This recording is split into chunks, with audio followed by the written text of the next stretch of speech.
Okey, ada shape apa kat situ? Circle. Circle. Okey, first Lukman nak cutting circle.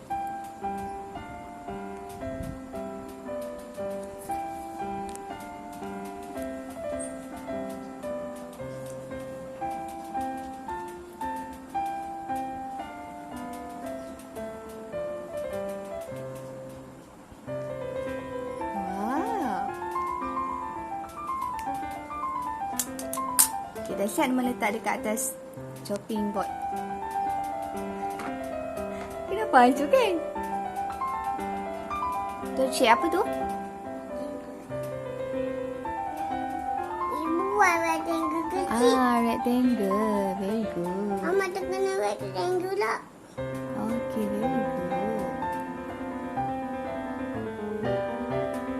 Alright. Okay. Nanti kat yang dah siap dia meletak atas chopping board. Okay, next one. Triangle. Triangle. Ini triangle ada dua side. Ada 3 side. Try macam mana lagu dia? Triangle. I'm paling tending di sini. I have 3 pointy side. Alright. Okay, one side lagi. Yang tu.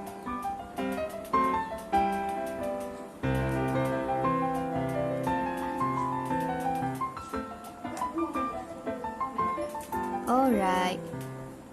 Okay, Lukman letak dekat atas chopping board. Dah siap. Okay, letak atas chopping board. Triangle. Next one. Apa tu? I'm a play. You can see everywhere. You can see me everywhere.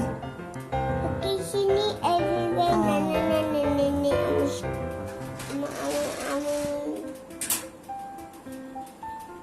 I'm a play. Wow.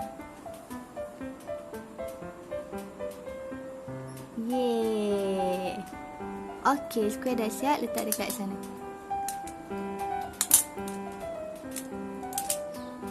Okay, last one. Last one shape apa tu?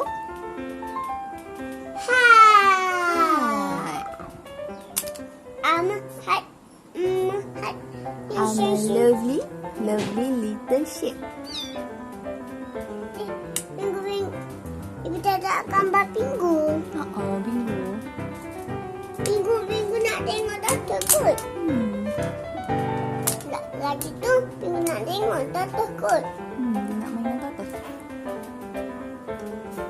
Pingu nak tengok dengan Toddler dah.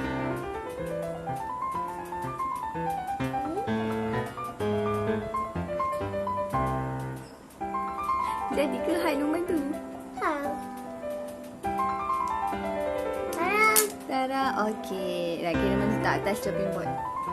Okey, ada shape apa tu?